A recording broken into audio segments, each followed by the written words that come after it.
Waheguru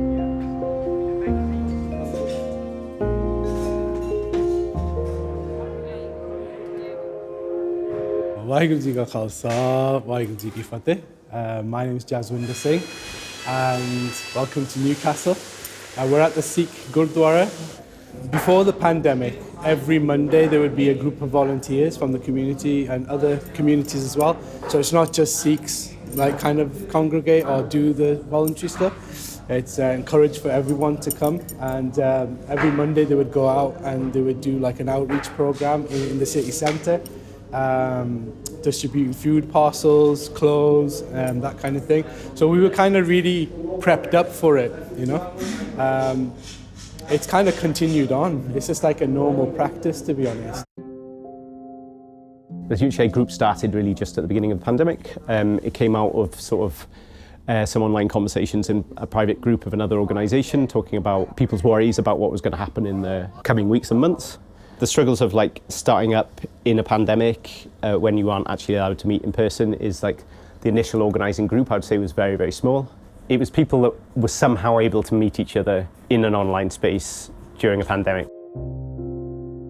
This is the community ladder. It's a phone box that's covered in stencils, which are covered in stencils.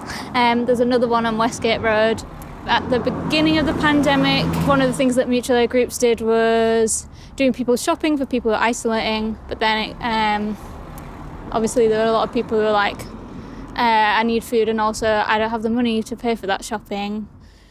A big food charity, Fair Share, were giving out sort of free surplus food. So some of the organisers in the mutual aid group got in touch with them and decided that phone boxes would be a good place to kind of distribute this food on a daily basis so that anyone can kind of come in and get it.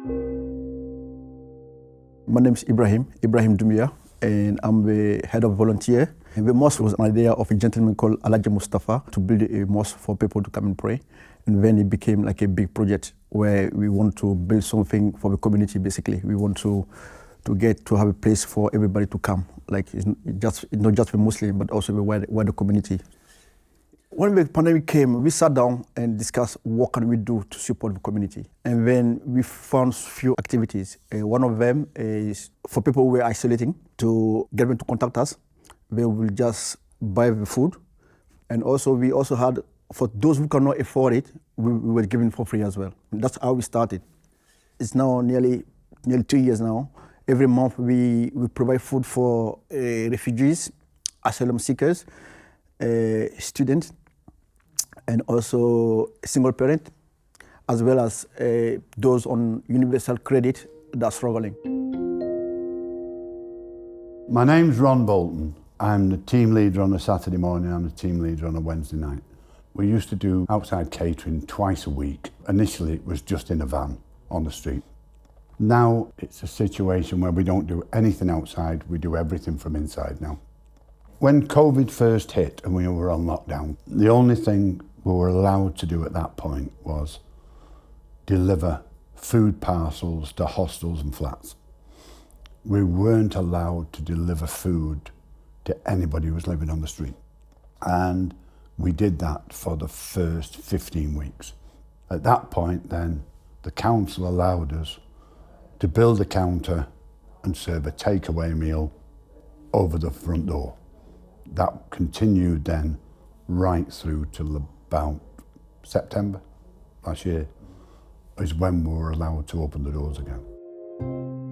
My name's David Curry, and I'm born and live in Gateshead, Tyne. And during COVID, got some lovely gestures of Ron and the staff. Davey will, you're a genuine lad, will do a food parcel delivered, Christmas dinner. It just carried on from there, really.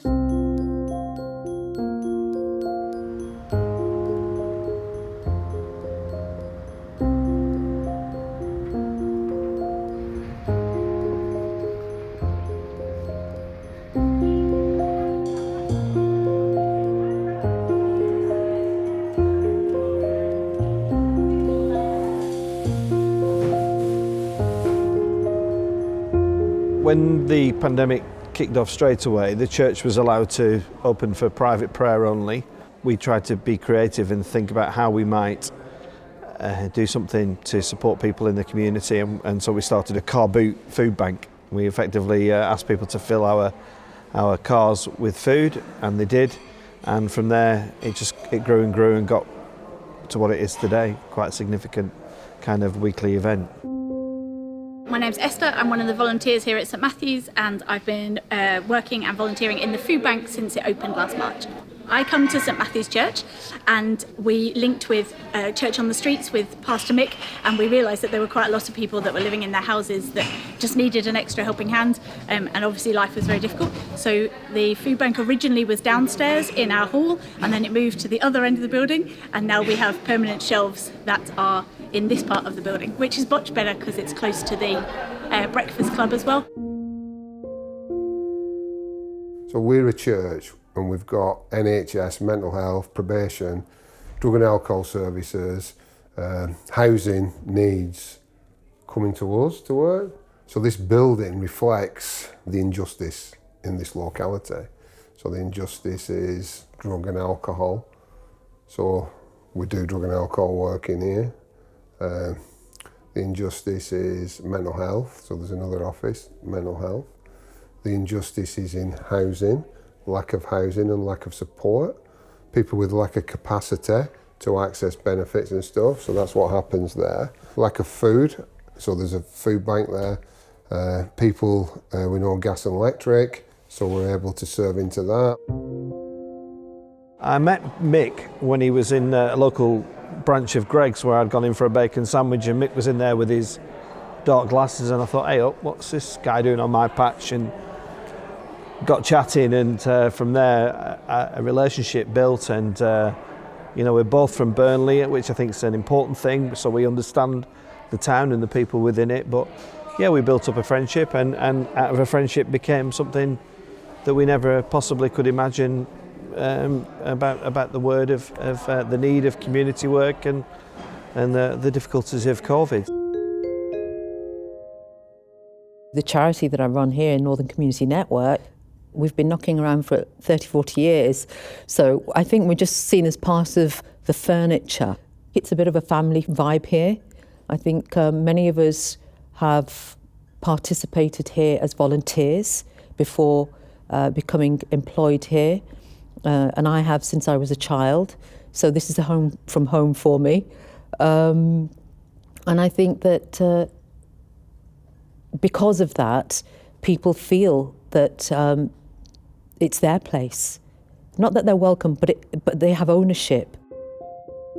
George House Resource Centre, we're primarily for supporting people with disabilities, the elderly and those with dementia. We also have a sensory room which is accessible for anyone, so we have childminder groups, disability adults, disability children. Obviously COVID hit us really hard because everyone that had to shield was our clients. The week that they started the shielding, our numbers dwindled, so by Friday I think we had 2 people left, and then they were saying, but this is our last day, we'll be shielding as of next week. So we did meal projects, care parcels. I did a few sit-ins with some vulnerable people that lived on their own, so the families couldn't get to them all the time. It was a bit of a ready-to-cook thing. Today you've got mushrooms, this and that, make 40 meals.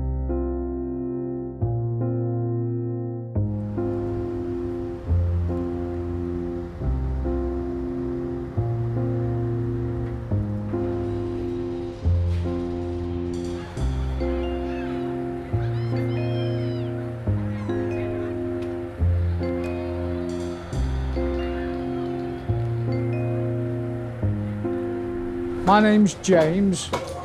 I'm from Curry on the Street. My name's Sharon. I volunteer for Curry on the Street. We're trying to help the homeless and people struggling. We give them some curry and rice, hot food. Then they get a bag of shopping each with like bread, milk, all the essentials. Then people that are homeless, they get sleeping bags, tents, warm clothing. It's a place where people can come, speak to us, we listen, take the problems on, and we pinpoint them to where they need to go, and we never judge. I'm Ali. Hi, my name is Fatima. Hello, my name is Hussein. We are part of a group from Marsden Heights and we are called Positive Voices. Positive Voices helps not only the students because it gives them something to put on their CV, but it helps the community as well because they do projects and they help out the local community with, you know, the homeless or poverty or just local issues. We've also been working internationally, so every Thursday after school we're still holding Zoom meetings with young people from Palestine to talk to them and understand their situation. It makes us feel proud because we've done like a charity event for the conflict in Palestine and we raised over £1,000 for that just within our school. Positive Voices came to us about 10 years ago. The concept basically is about giving young people a voice to raise issues that affect them. We've got the concept to where the Year 9s would apply through an application form, which the older group would give out, whittle them down, and then they interview them. And after the interview, they actually pick the whole group. So we do local, national, and international issues.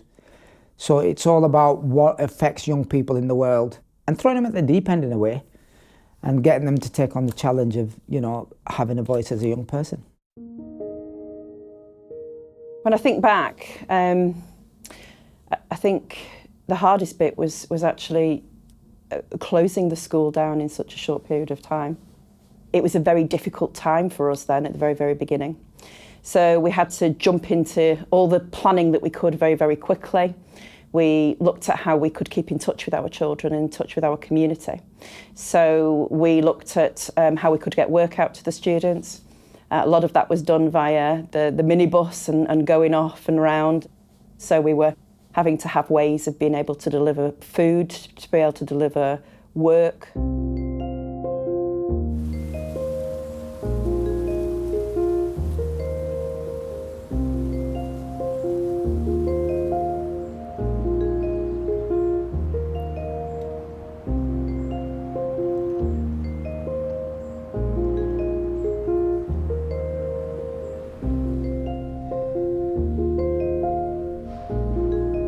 My name's Layla Brooke and this is the Darton East Community Fridge, and it's a project that exists to prevent surplus food from ending up in landfill. Back in 2019 I started a project with a local school where the school collects surplus food from one of the supermarkets one day a week. They put that food on a trolley outside and it's open and accessible to everybody in the community. And I saw how much food was on this trolley on a day-by-day basis, and knowing that it was only one day a week and thinking, actually, can we upscale this? Can we make this bigger? And that's kind of the mindset behind the fridge. Food is collected at different times depending upon what the store is. We weigh it all in. Any food that's collected by a member of the public is weighed back out. So that gives us an idea of what came in and what went out. And the difference then is what's ended up in landfill. My name's Richard Izzard and I'm a firefighter here at Sathwaite Fire Station in Huddersfield. And this is our food bank, part of Sathwaite Mutual Aid. Like a lot of communities, we were concerned about coronavirus and the uncertainties that it brought around. So we sat around as a group of interested local people, generally with community interests already, and we tried to find out ways that we could help. We heard about the mutual aid movement and how it had started to mobilise people and get food banks in place, and we decided that would be a good place to start to help our community as well.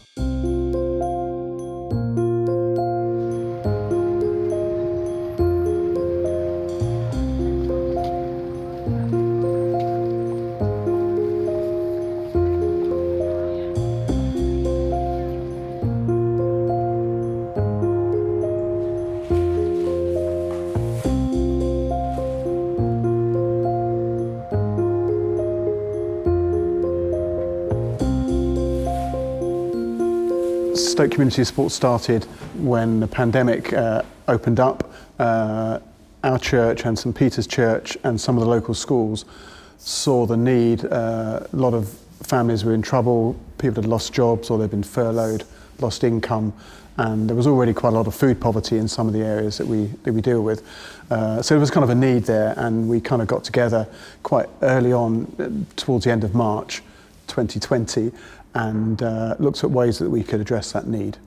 and we came down to sort of frozen meals as a good way, because it was a safe way to do things, and it took the pressure off a little bit, because the meals were mostly, you know, ready to go, microwave meals, and easy to prepare for big families particularly.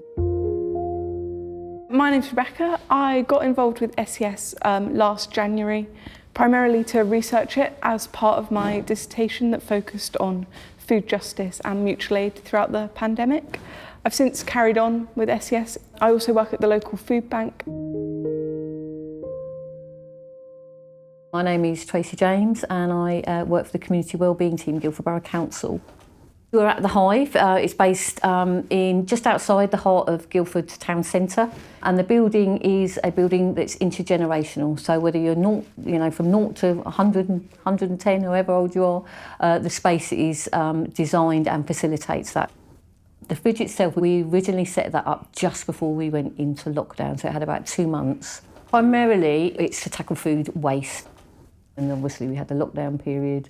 One of the things we as a team supported throughout that was food parcels and safeguarding. We did welfare calls, so the fridge kind of went on hold, but we moved into a different area where we were issuing food parcels.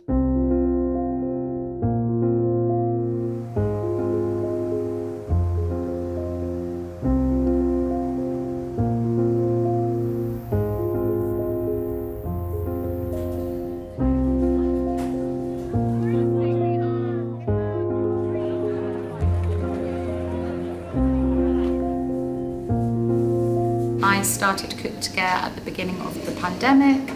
Cook to Care provides, on average, 1,000 plant-based meals across South London.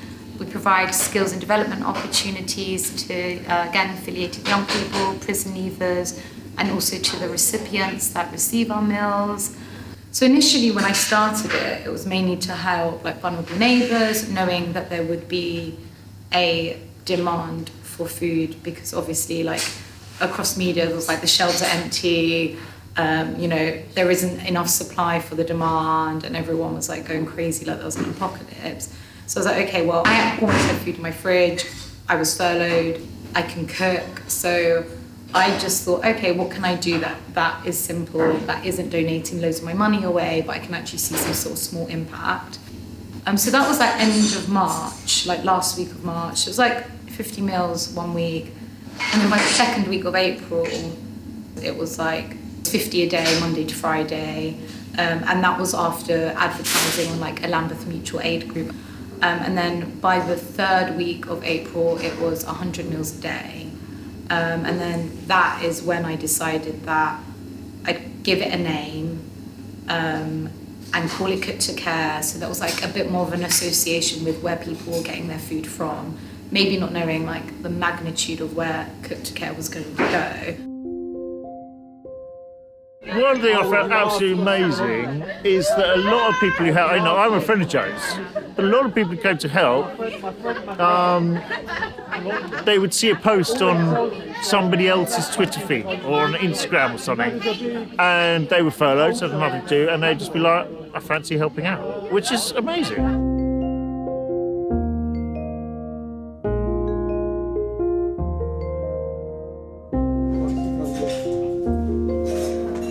During the pandemic, we kind of saw the need of how many people actually go without food.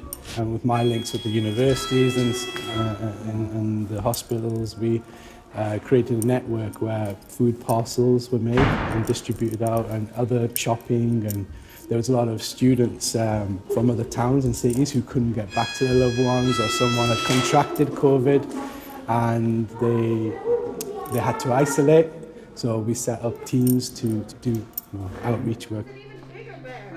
If people wanted us to do some shopping, people would always end up giving more than they needed, so we ended up having excess funds. That meant that we were able to cover people's gas and electric and mobile phone top-ups if they needed it.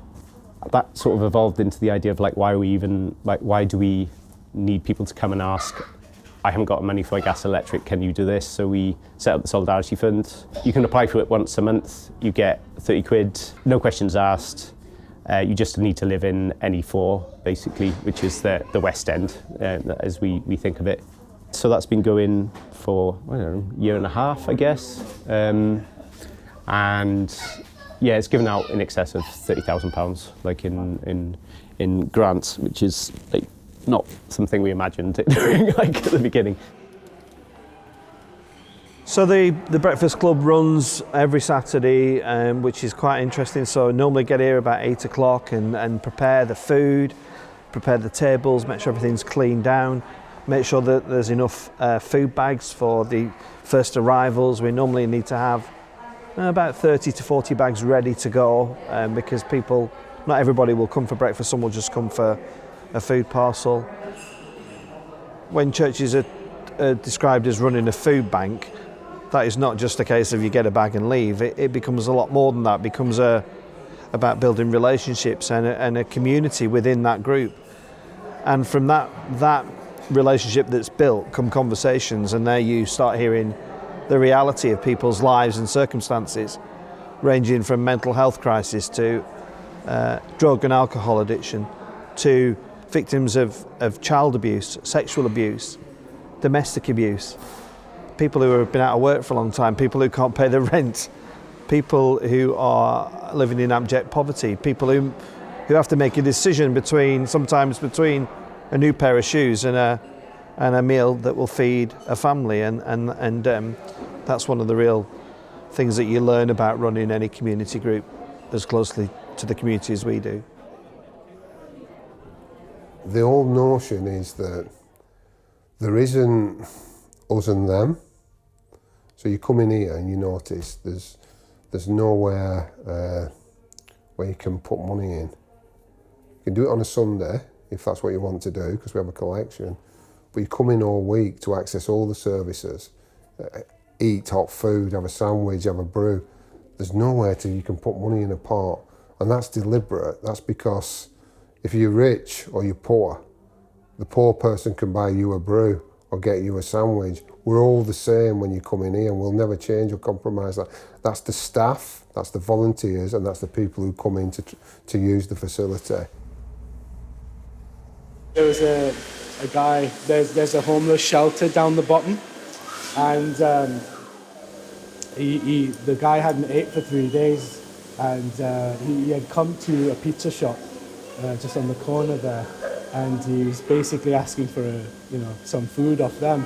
And there was a chap who comes to the Goodway. He's not a Sikh, but he visits, and he heard him. He goes, what is it, mate? What are you after? Do you need money or something? He goes, no, I'm after food. And so he brought him round here, and he couldn't believe that the food was free and stuff. And ever since, it's been 3.5 years, he's been coming, and he also does like voluntary service, like cleaning and stuff. Wow. And he joined the outreach team as well. So, that was amazing, and he's totally changed his life. When we had acquired the commercial kitchen space, I'd lost my job at that time. Cook to Care was, I guess, thriving, flourishing. I then decided that what I wanted to do was like upskill and provide internships to young prison leavers, gang-affiliated youth, but also open those opportunities to the beneficiaries and recipients of Cook to Care, so that a lot of them at that point were suffering with mental health that they may have had prior, or that had evolved through the pandemic and basically not leaving their home. So I wanted them to kind of like build this relationship of knowing where their food came from, knowing that actually they could cook those meals themselves, and a way for them to kind of like access that was that we opened the opportunity of that they could volunteer. And then I guess they're providing like a peer-to-peer support. It's like, I've received meals, I'm getting a bit better, and I want to give back, and I'm going to give back to people that are in the same position that I may have been in like 6 or 7 months ago. So we've had people come in and do kitchen. We've had recipients that have collected and deliver meals. So they've come to collect their own meal and then gone and delivered other people's. So and the assistance is like entire operations. Not one person has one job. The jobs are split. Sometimes it'd be the gardening, it'd be harvesting the vegetables, doing the compost, packaging the food, chopping the food, minding the cooking of the food, cleaning up. As volunteers, we've become, I guess, like a family. And when we have interns and prison leavers and recipients coming in, they're not treated as, oh, this is the isolated group that we've got to train. It's like, you've come into Cook to Care and you're now become a part of Cook to Care. And so we've all formed new relationships. And I think we may have formed relationships with people that before the pandemic, we may not have crossed paths with these people, or maybe out of ignorance, you just, even if you would cross paths with people, you would never choose to speak to them. And I think it's just provided like this safe space where people can feel free, they can be honest about who they are, there is no judgment, and at the same time, everyone's learning about the realities that other people face and other people live. One of the people that was on the project for the free packed lunches for the children started volunteer driving for us. So they'd come and collect the packed lunches for themselves, but deliver everyone else's. And that, we thought that's pretty brilliant. That is what we needed out of this project. We needed people to, pass it on, pay it forward, so to speak, as like people like to say it. And then obviously we've got the funding for to be able to put some vacancies on, so 6-month contracts. And like I say, the lady that benefited from the project, volunteered on the project, got a 6-month contract from the project. I've tried to do favours for them, which I have done in the past, and I said, if you ever need a driver, I'll drive, I'll drop stuff off, I'll help old people, even though I'm old. I'm 62 in June. I don't mind helping people. I have helped younger people, I've helped older people. So I think we're all in the same boat. So I don't know, you get it in your mind that because of being nice to you, you've got to give something back, you know what I mean? The trolley existed through COVID as well and through the pandemic, and what we found was that families were going and picking up items and then dropping them over walls or leaving them on doorsteps for people who they knew were isolating or couldn't get out and get to the shops as well. So it really brought all the community together, this little trolley of food. We're trying to also function as looking after housing and housing rights and things like that, defending members against eviction and anything like that. The other thing is providing community support for benefits advice or defence in some way if that turns to be possible. It would be great to have this as an organisation that functions, that people can come to and talk to and meet and agree and actually produce material benefits for everyone in the group. That needs to happen, and it needs to happen not just here, it needs to happen in every town and city in the world, I guess. It's been a continuous process of thinking about the channels that we have and the needs that we're addressing and how to engage people in a way that works, in a way that people want to engage with, so that it's democratic and so that it functions, and so that people have the opportunity to engage but actually are responding.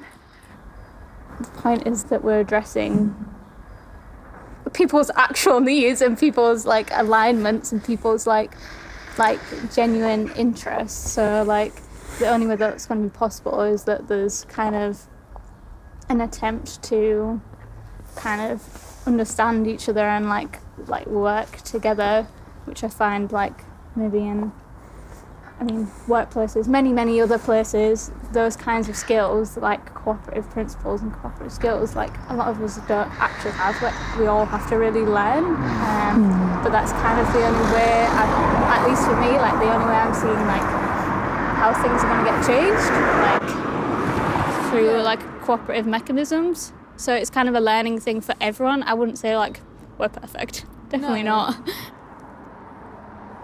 This is a neighbourhood where there's people who are trying to claim asylum and we're trying to write letters for people. You can't not see that as separated from those other campaigns. I think it's interesting when you consider it from the point of view of charities, because so charity is inherently top down. With charity, you inherently have people who give and receive, and I think with mutual aid, I would give to somebody as I would like to think somebody would give to me, helping my neighbour out. That's why I think of it so fondly. I volunteer for Curry on the Street. From my point of view, I suffer from mental health issues and I get really anxious and other things too, but when I go and volunteer, I meet the vulnerable people, but do you know what? They make me happy afterwards. I feel like I'm buzzing. Does me good. Yeah, it does. Does me good. And yeah, all we want to do is sort of help people, and they help us too, because you know, they're lovely people. I was alcoholic, so I wanted to give something back. So I started it up, but my main vision was to have people in recovery who's at second stage, who wants to get back into the community and that, have them volunteering and get them to do the work as well. And you know, it's work. We have 15 to 20 volunteers.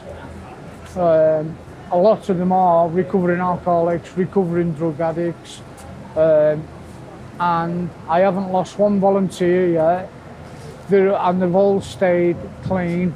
But the opportunity to come and help people that's in the same boat in the community, they've got the experience, and they've got the experience to say, look at me, I can do it, you can do the same. We're doing this programme now with younger kids. They want to come to Curry on the Street. I'm getting phone calls. The parents want them to learn about treating people right in the streets.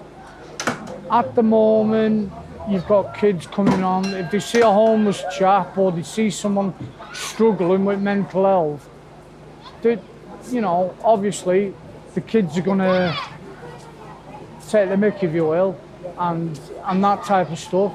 But if we can start slowly but surely, the kids are like feeding, you know, helping to feed, helping to give milk out, bread, and you can see in the faces they love it. And they're learning. It's so simple. They're learning from that simple bit of kindness. They're not going to walk past people again and say, oh, look at him and all this. They're probably going to go, Mum, Dad, can we help him? Or whatever, can we talk to him? And it's simple things like that. It's always good to share food, you know what I mean? This program we have, we call educational dinner. What we normally do, we invite people in the mosque, and wider community, like the police, school teachers, fire brigade. When they come, they sit. First of all, we ask them some questions. We got 10 questions to see how much they know first, just to break the ice. And then when they finish that, then we answer the question, and then the one that got the top mark get a small present. And then after that, we go upstairs. We get free course meal. They sit. Basically, what we do, we have like maybe four guests and 2 hosts. So 2 of our volunteers. So we eat together, and then while we are chatting, basically, very relaxed chat. You know what I mean? Like, okay, why do you do this? Why do you do that? And then after that, the imam, they observe the prayer. We call the azan. I don't know the call to prayer. We translate it for them, and then we observe the prayer. And we also got a book where we can follow what we are doing. We can see what we are saying. Because we feel that our job is to educate people instead of letting the media educate people, because the media hasn't got the full. Sometimes the media can take a small context of something and use it for something else. So our job, I think we feel like we got to educate people the way Islam says. So when people come, sometimes they are reluctant to come, but when they come, they don't want to leave.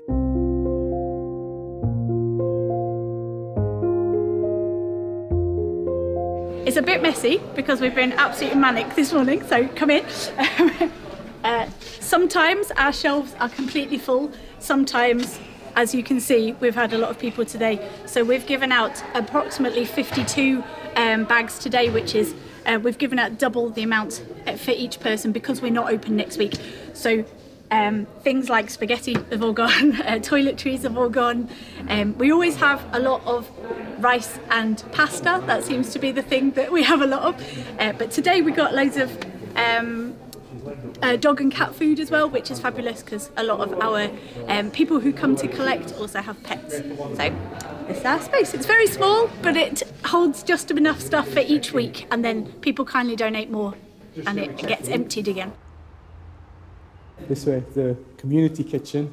We call it the Langar Hall. And you can see the sign, Guru Ka Langar. So the diet is vegetarian, so we don't have meat, fish or eggs in our diet. And it's also a place that's kind of created to learn how to be selfless, which is so important on a spiritual journey, to kind of instill humility and lessen our ego. And yeah, so you'll see people, everyone's a volunteer here, no one's paid.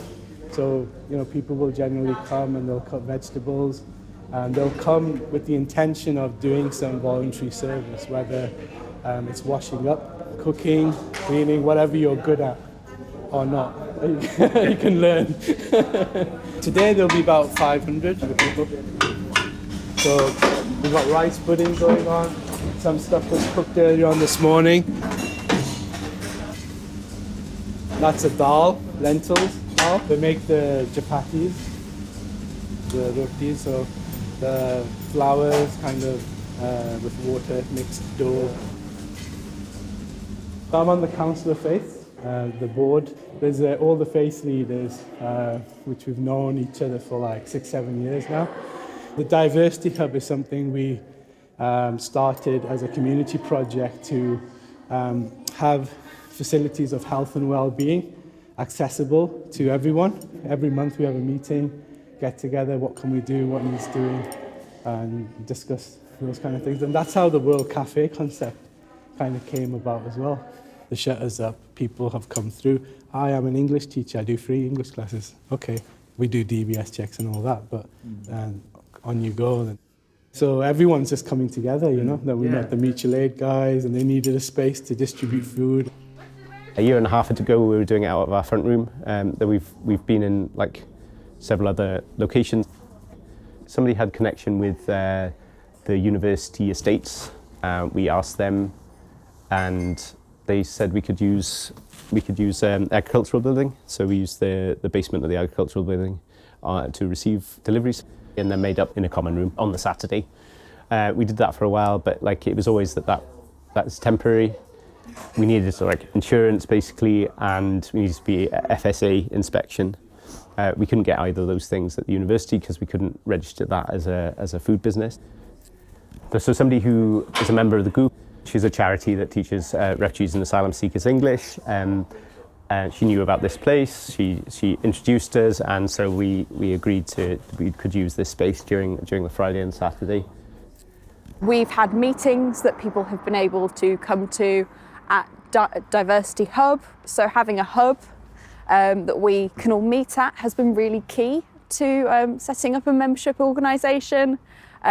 Like after ages of not having a base, and in creating a membership organisation, we've been able to sustain the work that we have done during the pandemic, and we're looking to make sure that the food work we do, and also problems that the community has and issues that our members may have, are resolved in a way that is sustainable and timely. The fire station has already hosted community events and activities, and of course a lot of them had to stop because of COVID. So we therefore had a space that was available, a space that was familiar to myself as a firefighter here. And we set about working out how we would use the space, when we would use it, and how functional it would be for our needs. In June, when I acquired like a commercial kitchen, because up until June I was doing it from home, that was when I met the people that had been helping me chop vegetables for the first time, because we finally met together and then we're operating and chopping and cooking out of the same kitchen. We revived a garden space, we had our own compost unit, and then we started to plant seedlings. So by the end of last year, 30 to 40% of what we were cooking was coming from the garden. We have like a cafe outside, so we have chairs and tables, and if the weather permits, they can sit there and have the meal there, have a good natter, tell us what's wrong. Everything's in confidence. We can help with housing, we can help with different things, pinpointing to like the doctors, which doctors to go to. And we also furniture people's places that can't afford furniture. So if they come out of prison or they've had a bad time, we can try and get them the main bits of furniture and deliver it, and everything's free. I was with a chap last night, a youngish chap, homeless in this weather. I took him for something to eat, but it's free food. I went down there, we had something to eat, and then we dropped him off, which is heartbreaking. But I need to visit, I need a building. There's buildings in Nelson where we can get done up and we can work with it, and we can have people not sleeping on the streets. Yeah. Just coming in there for the night. If it's a really bad night, we can have them in there. We did have a building that we rented, so we rented a small building, but the thing was, with COVID, they shut the building, and it was a community centre, small community centre. No, so basically what happened was I was looking for a building, and the buildings I could afford were too small. So I decided to look for something I couldn't afford and pray. So this came on, I think it was about £60,000 a year rent, and we couldn't afford it, not a chance. So I came and had a look at it and thought, oh blimey, it's perfect size-wise. The appeal was it had the showers in the back as well. So I just decided to offer a silly offer, and they accepted it. So it sometimes pays to look at what you can't afford, because you just never know. And that's kind of what we always do. It's not magic abracadabra, but I imagine kind of what's possible and pray and then go and see if it is. And it just, so we got it for the right money. And then we were like, it would have been a 5 to 10 year project to do it up, but what happened was I got the phone call from somebody off the BBC, and they said, oh, we've seen that you're feeding people outside and stuff, and you're running around like a lunatic in your van. I said, yeah, I am. They said, can we follow you for a week or so? I said, oh, I don't know, I'll think about it. So they said, well, if we film you and you don't like what it is, or you don't want us to talk, so we won't put it on and we'll give you a promise. So I said, yeah, okay. So they filmed it, and then they put it out about a year ago. It's roughly about a year ago. And I've never seen anything like it. I can't even tell you. It was like a miracle. Do you know, I don't think I've fully understood the mental health toll this would take on everybody. And I think, I talked about the impact of food poverty on society being exposed, but I actually think the destigmatizing of mental health has also been pushed to the fore because of this pandemic. And I, as someone who's trained in the past as a counsellor, therapeutic counsellor, I think that's a massive step forward. I think what I would probably want to prepare for more next time, God willing it doesn't happen, but is that we recognise the importance of self-care whilst caring for others, because I think that is probably something you just lose because you're so busy, you're in it. Yeah, so I think self-care would be the bit that I would recommend everybody prioritise, because you can only do so much, and if you're running on empty, you'll do less. We had 50 of the most vulnerable on our befriending service, so every week we would talk to them. The isolation, the loneliness, the depression, the lack of financial resources, the lack of fuel, the lack of food, all of those things we were able to facilitate in getting their needs met through those weekly conversations. And it was just about making sure, as much as was humanly possible, that nobody ever felt alone. Nobody felt that we didn't care. You do know your children. You know the ones that are going to struggle at home. You know the ones that are going to struggle being confined. And you also know your children where pressures in terms of mental health are going to be an issue. I don't think what we could ever foresee was that would then extend to so many children.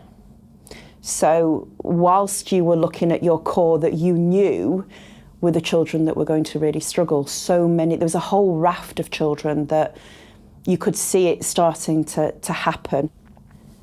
Every child's journey has been different through COVID. And at times it's very difficult to know what that journey is. It took quite a while for some of our children to open up about that particular journey that they'd had. Quite a few children have been affected by losing loved ones. Some children we'd had 4 or 5 in a family, which is it's incredibly difficult to be able to support those children when they've lost so many relatives and friends. We're very lucky again, we have counsellors here. We have counsellors from Burnley in football in the community. We have counsellors of our own. And they make such a difference because the children respond so very well to them. But it was about all of us. We did trauma training before the children came back so that all of us understood what it's like for children to go through trauma, and recognising that more than half of our children in the classroom are going to have had a trauma outside of COVID. So then you add COVID into that mix, and it's just huge, isn't it? You know, the volunteer drivers that we had, you know, they did a fantastic job because, you know, for weeks before anyone got on our project, nobody came to the door. So the volunteer drivers weren't just delivering a meal, they were delivering mental support as well. So they always asked how they are. And on the back of that, we did a phone a friend project. So anyone that was identified as needing extra support through a conversation or anything else, you know, we were able to get in touch directly. You know, they knew who we were because we delivered food to them. So it wasn't just a cold caller or an agency that's just found a number and rang it. They knew who we were, there was a relationship there. So that level of trust was already there, which, you know, was very important.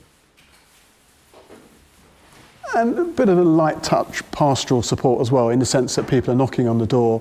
And during lockdown, for some families, that was really important because they were isolated. We had elderly people who weren't seeing anybody else, and just, you know, somebody coming around with a friendly face, dropping some meals off, made a real difference to them.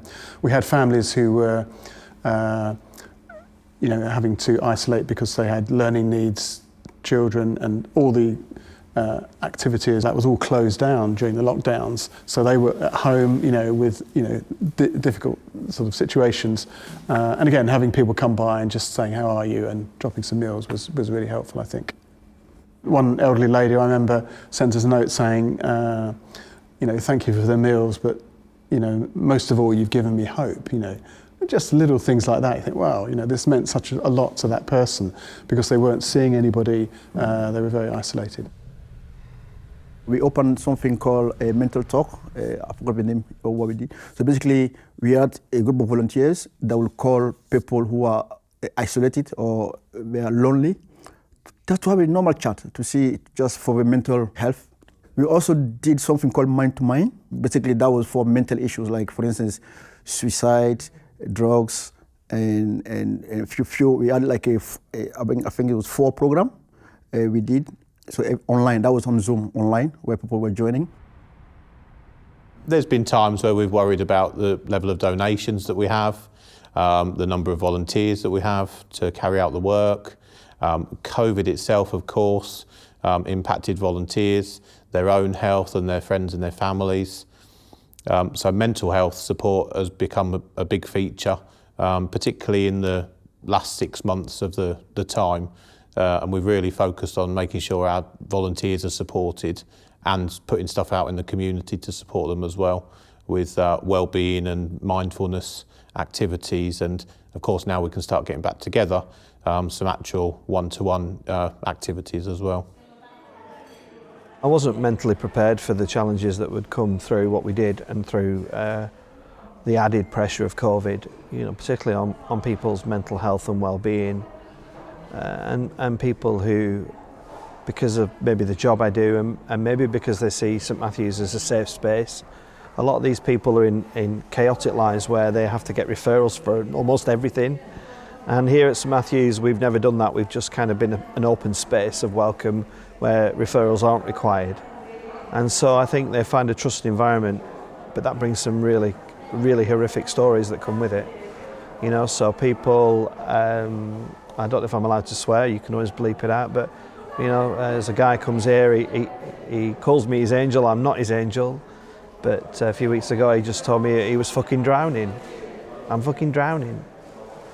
And you try and hoof them out of the water if they're drowning, or just get them afloat and try and keep them somewhere safe for a while. But you know that the minute they leave the church, they're entering those treacherous waters again, and things are going to become quite difficult. And so you try and hold these people up, but lots of people who talk to you about suicide, who talk to you about personal violence against themselves, and the wrongs that they feel they've done in their lives, and maybe their circumstances is punishment of some sort, which is nonsense.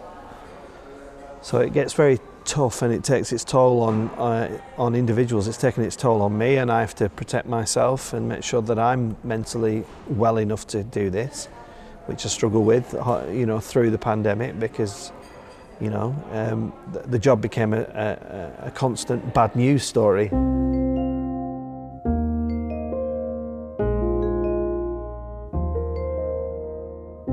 We have a survey that we do of pupils, and our school was quite political. Our children were quite interested in politics, and I think part of that is to do with our local community, because quite a number of our children's parents are either on the town council or they're a Lancashire politician, and the children have that as part of what goes on here. And so they're really quite interested in those things. So they do have a voice, and they do like to have their voices heard.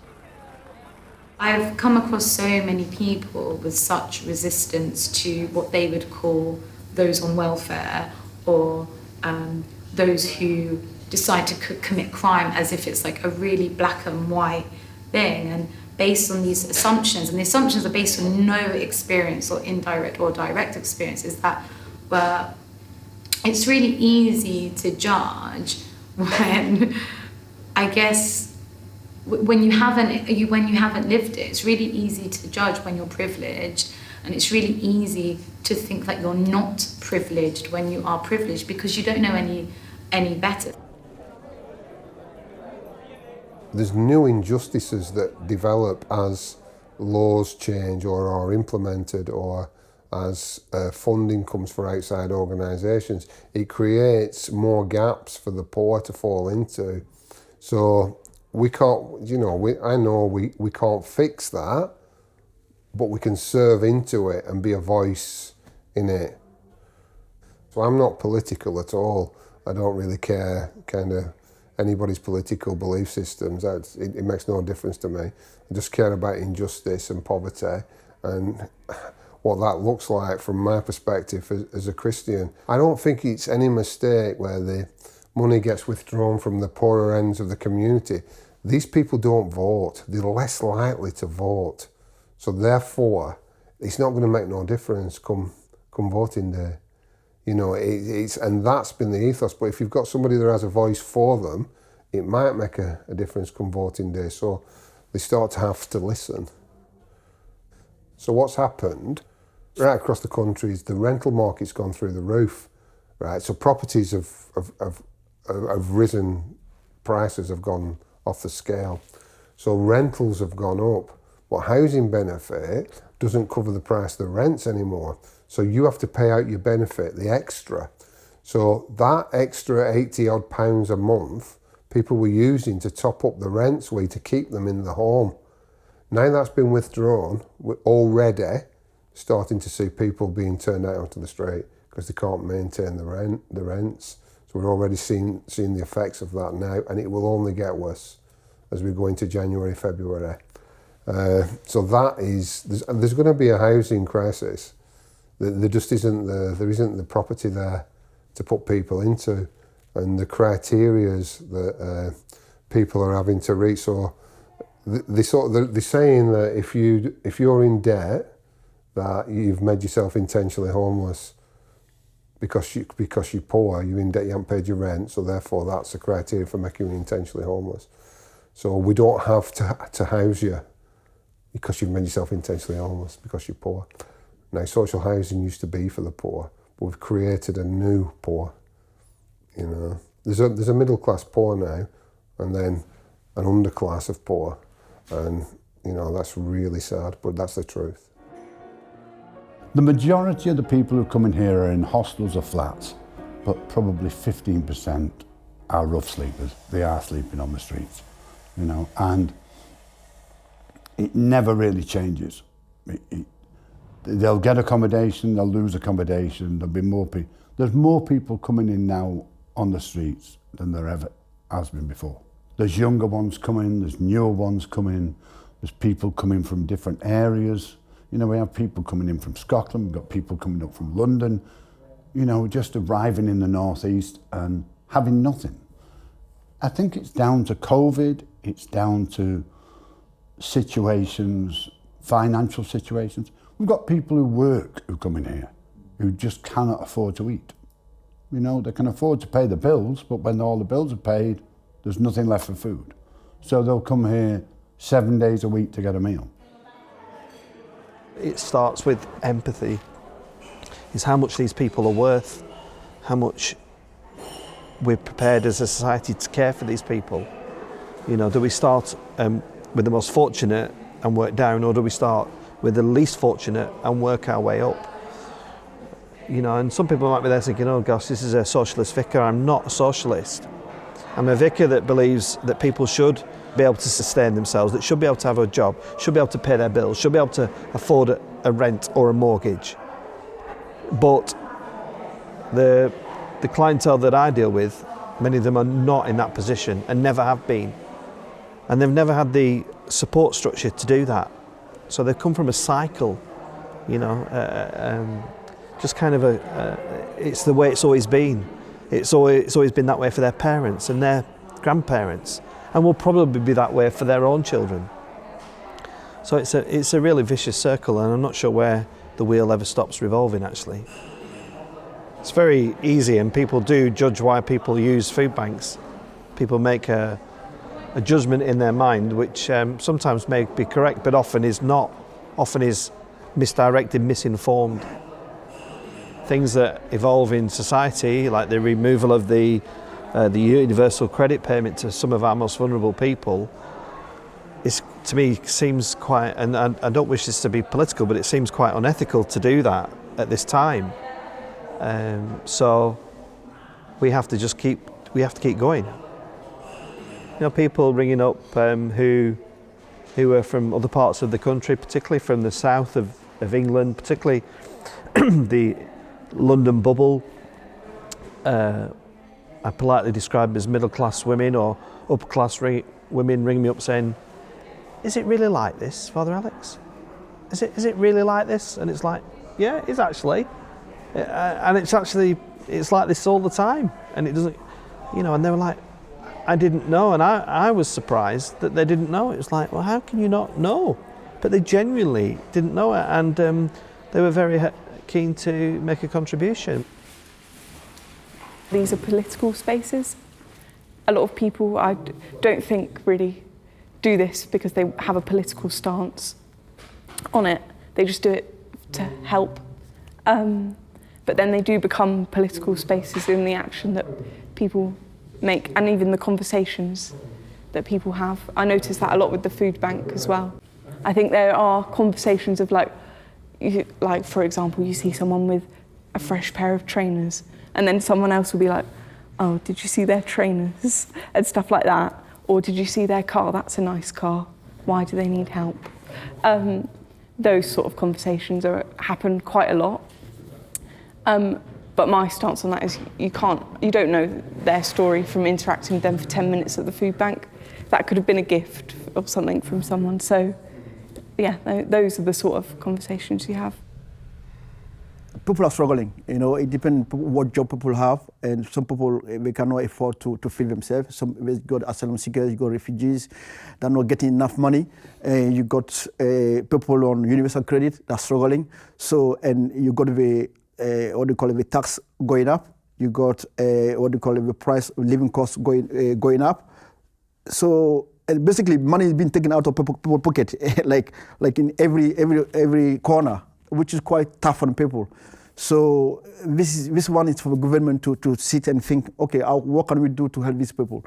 I don't know if it's maybe the cost of the wages, maybe that might help, or if the government can donate more money for organizations like ourselves to support people who are struggling, and that will help as well. It was a bit of an eye-opener for myself because I had my community ties, but I've since made a lot more discovery about the community that we live in and the sort of situations that people are in and facing, especially when government policies change, such as benefits, and how that really impacts, people at home when they're then dealing with worries about paying heating bills or buying food or having to decide what bill to pay in order to buy food. So being able to support people with food as a primary objective has been great to then enable them to be able to afford other things. And of course we've tied in with other services now to support them with applying for assistance with gas, electricity, etc. There's a saying, isn't there, all of us are only kind of like a wage slip away from kind of being homeless or on the streets, and I really believe that it could, any one of us. So who am I if I'm working to be able to look down or not want to? That's not ever what the community wellbeing team are about. The need has shifted from directly COVID-related stuff now to, pretty much all financial need. I'm choosing between eating and heating the house. Comments like that, low income, debt, extreme financial need. Basically, is what we're meeting at the moment. I mean, it saddens me, I guess, in such a developed country as ours, that there's a need for food banks and this sort of thing, really. And in a town like Guildford, which outwardly looks quite wealthy, there are real pockets of, poverty and need. And some of these families, both adults are working, so there's something wrong in the whole system somewhere, I think, in terms of wage levels, in terms of, support for needy families. I don't know what the whole answer is. At the moment, it does seem to be a need for community support like this. There's always a danger, of providing this, and then, the state takes its eyes off, doesn't it? Oh, that's all okay now then, because they're sorting it out themselves. I guess there's room for both, but, I'm a little bit kind of wary of that, really. There needs to be more involvement from people who set out the rules and regulations on the groundwork. I mean, that's what I've always found. I went to state school and independent school, and being brought up in the East End of Newcastle, which again was like crime and poverty, and the social system was a failure, huge failure. And I had people I knew, young lads who were amazing footballers who died of drug intakes and stuff like that, overdosing and that.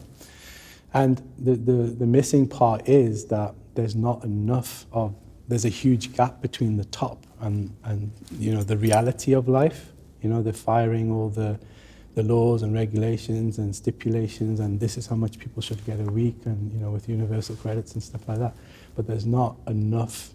They don't come down and see what's going on. There's not a link, and that's why there's a hate, because it's seen as it's them and us, or it's us against them.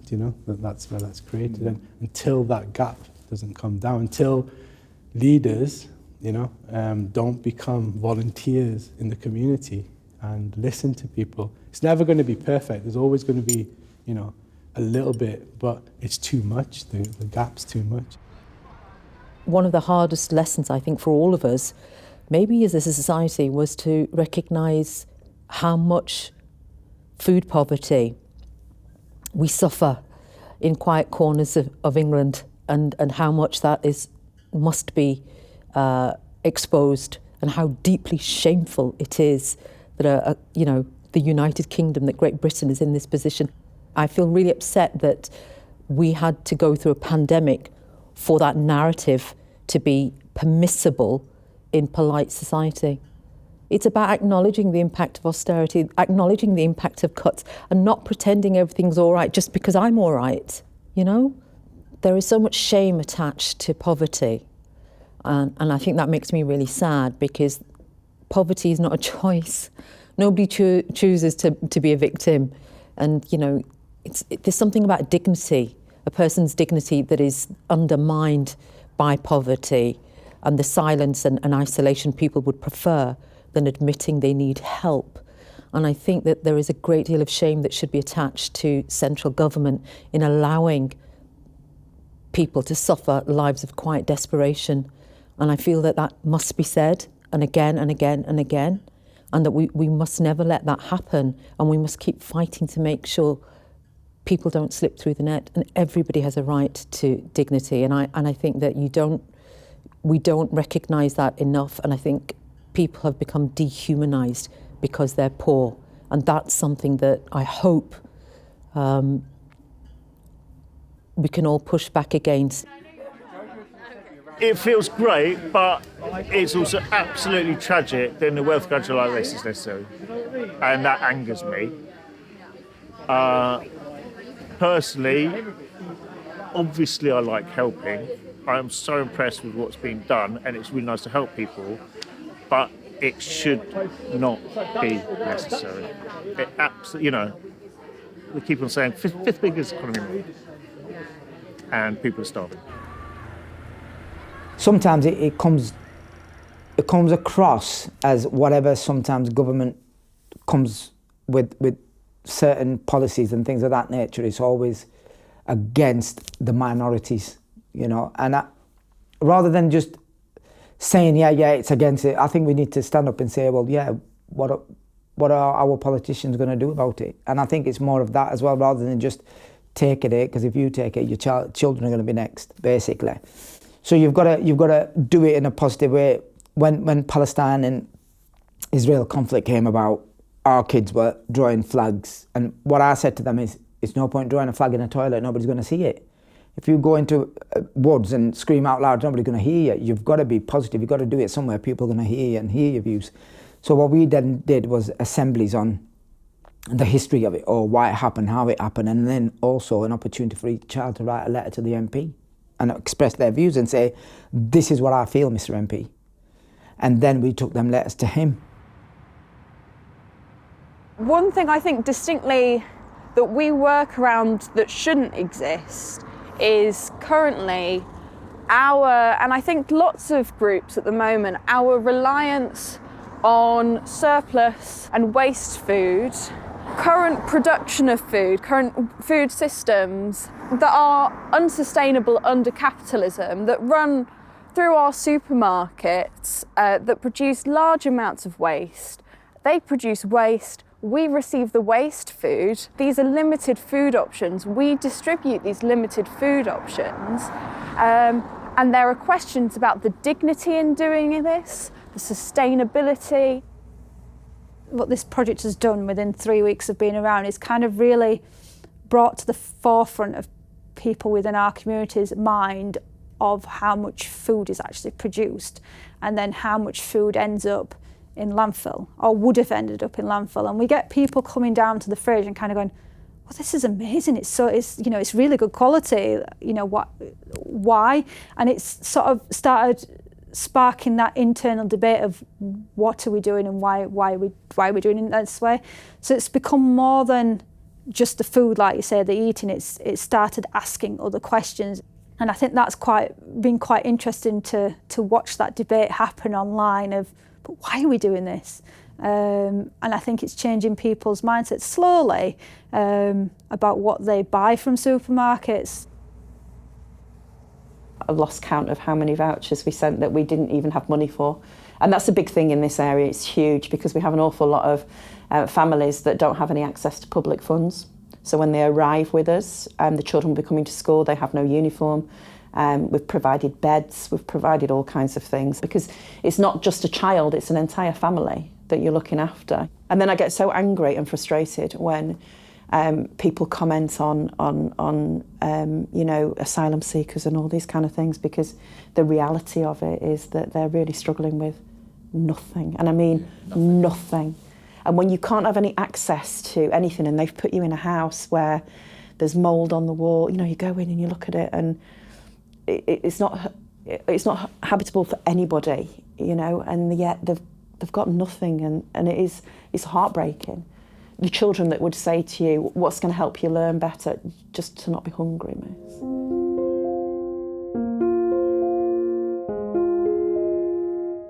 I don't have a solution, but I have what I think is a better way. If smaller community groups like ours are funded better, so you have lots of smaller community groups, it makes more sense, and you'd have a better impact. So the idea I would say advocate is that the sort of like the community hubs, the community centres that are already operating, regardless of faith, don't care whether it's a mosque, a church, or just a secular community centre. If support can be given there rather than one big organisation, I think we'll see better impact. Better, you get more for your money because you get it to the real need. What we really want to create something that's sustainable and that can actually, if not replicatable exactly, it can grow, and we can set up other places. And so one of the like a couple of things that we wanted that, which is a sort of stability. So like if I, for example, aren't able to continue, or a few other people who are quite key in organising, that it won't all fall apart if we stop. So we needed to create sort of like structures that allow people to slot into different places. The other thing is we've been running like for a year and a half on donations, like pretty much. People donate, and which is great. But it would be easier to manage and like more sustainable if we know more what we're doing week on week. At the moment, we're like having to limit the number of parcels, and so people don't know if they're going to get a parcel on the Saturday until the Friday, which isn't ideal.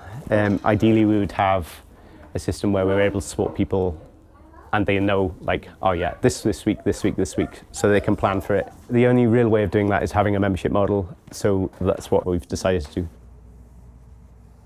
We would really like to open more fridges. There is so much waste that's collected from, or so much food surplus, I should say, that's collected from a very limited number of stores, that it really highlights the issues around how much food we actually produce and then how much of that food actually ends up in landfill. To be just shy of a tonne in 3.5 weeks of opening from a handful of stores, it really does go to show you out there what we know, how much we are producing, why we're producing so much food. So to be able to open more fridges across the borough would mean that we could reach more people, help more people, and ultimately prevent more food from ending up in landfill. In a broad sense, I think a pandemic is an exceptional event that's happened and hopefully will not happen again in our lifetime. But preparedness and ability to help and put things in place to help others is the biggest thing that will keep us together as a community and pull us through a time like that. If I serve in love, then I feel that's what I've been called to do. That's literally my solution to my own addiction and kind of my own mental health, is to do that. But we need people that are going to step out. And when you step out in truth and in love, people will always follow you, whatever your religion, whatever your belief system or non-belief system is. If you step out in truth and love, it'll work. If you throw financially into the mix, that people will be prepared to support a Christian church who are atheist, Muslim, non-belief. So that warms your heart, because that says they're seeing where injustice is, and they're seeing what we're doing, and they want to support it. So that gives me a lot of hope for the future, that we can work together. You know, I'm not bothered who believes in what. I'm bothered that we serve the poor, because that's what I'm called to do, I believe. And on that journey, some people will come to know the God I know and love, and some won't. But it's not me to decide. I believe we have a God, he can decide all that. It's too big for me. I just show love and compassion and keep going. As a Muslim, we got, you as a neighbor, you got to right upon me. So there's a hadith, it's like a teaching of the Prophet Muhammad sallallahu alaihi wasallam. It says, it's not a believer, the one who sleeps with a belly full, while his neighbor is hungry. So when it's a neighbor, it's not just one next neighbor, it's up to 40 doors right, 40 doors left, 40 doors there, 40 doors there. We have a belief system of God, like one God and manifestation and the universe. So when we say, there's a saying, Guru Nanak said that when you serve the universe comes and serves you. So when you establish a place of healing or, you know, food or nurturing or something, it attracts, the energy starts attracting like-minded people to start coming, and then suddenly you've got a community built. If there are any joys, of which there are a few to come out of COVID, one is the response by the local community in wanting to volunteer and support church. So prior to starting the food bank, it was me and Mick that did it. Now we've got a voluntary group of about 40 to 50 people who will come and help on a rota basis, whether it's here at the food bank, whether it's in other community matters, whether it's engaging with uniformed organisations. So it's been really encouraging. Looking back at volunteer hours, we've had over 3,000 volunteer hours from one individual, and that was delivering food. You know, and you think, looking back and going, yeah, they were really quite a lot, weren't they? You know, and it's just that self-sacrifice. You know, it's society itself. You know, realising that, you know, yes, you close your door at home and that's your place of worth, but outside that door, there's a whole raft of people that, you know, if you can support them, you know, why not? To see people coming together and just functioning and getting things moving so quickly has been just, I don't know, really sort of heartwarming. It just reaffirmed what we already knew, and that is that we have an amazing rural community and people do come together in a time of need. I think in total we've had more than 250 volunteers, and those are, and I'd say 95% of those volunteers did it at least more than 10 days. Some of them may stop for 3 months and they come back. So like I'm in contact, I'd say, with like 90 to 95% of those 250 people. We need a bit more love in this world, especially right now, and it is just wonderful that there are people willing to help.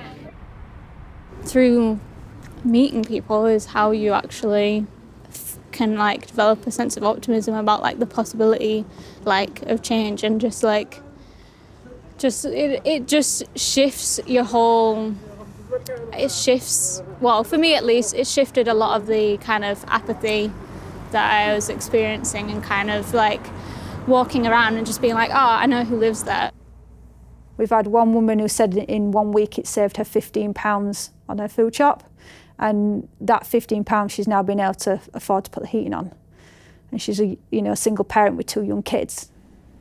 One lady recently, she doesn't live far from here, and she just looked at me and kind of, she didn't touch, but she just kind of, you could feel her wanted to reach out and just saying, I cannot begin to tell you how much just knowing that the food is available helps my family when things are really tough. A lot of people, when they'll say, oh, you're only 15 and 16, like, you're still in school, there's nothing you can really do. But really we've changed that, and we can now say, you know, we've actually done something. It's a bit like the sheaves and the one piece of hay. If you're just one piece of hay, you're going to break. You know, nothing's going to keep you there. But if you're all together as a sheaf, you've got real strength. You've got the fact that nothing can bend you, nothing can break you. And it doesn't matter how bad the wind is, it doesn't matter how bad the weather is, you're still together. we all turned to each other and we all connected with each other wherever we were in the town. We knew what we had to do and we just got on with it. And I think that nobody can take that away from us. And we've had to suffer together and support each other together through this process.